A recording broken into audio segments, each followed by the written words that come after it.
د نن ورځې دوه تازه او مهم خبرونه. د طالبانو د پنجشیر والي په نظامي او ملکي برخو کې مو 2000 بستونه پنجشیري ځوانانو ته وقف کړي دي. بل خوا ټي ټي پي له لرګیو جوړ الوتکه نندارې ته وړاندې کړه. ګرانو کتونکو پام وکړئ د نن ورځې مهم خبر ته. پوره حاله سره ویډیو کې وګورئ او که چیرې مو زموږ یوټیوب چینل نه وي سبسکرایب کړی نو په درنښت سره افغان نیوز یوټیوب چینل سبسکرایب کړئ. د پنجشیر ولایت لپاره د طالبانو والي محمد حکیم آغا د ښاري خبرې اترې تر عنوان لاندې په دې ولایت کې یوې غونډې ته ویلي طالبان د دغه ولایت اوسیدونکي خپل خلک بولي او ورسره د اړیکو پیاوړتیا لپاره ځانګړي پروګرامونه تر کار لاندې لري.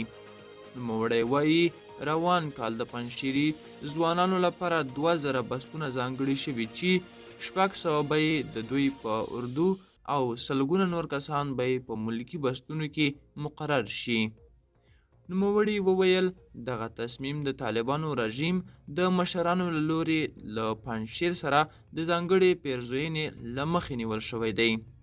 بلخوا په ټولنیزو شبکو کې د دغې وسلوالې ډلې اړوندو ادرسونو د دغه عکس په خپرولو سره لیکلي دي چې د پاکستاني طالبانو تحریک تازه د پاکستاني پوځیانو نښه کولو لپاره الوتکه جوړه کړې ده.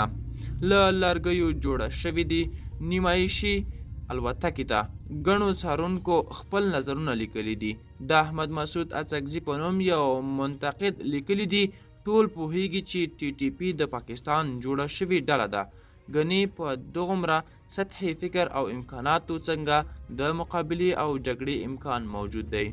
ګرانو کتونکو دا وې د نن ورځې چمتو کړي خبرونه او که غواړئ نور تازه او مهم خبرونه ترلاسه کړئ نو همدا اوس زموږ یوټیوب چینل سبسکرایب کړئ. تر بیا خیر چارې ښه وخت.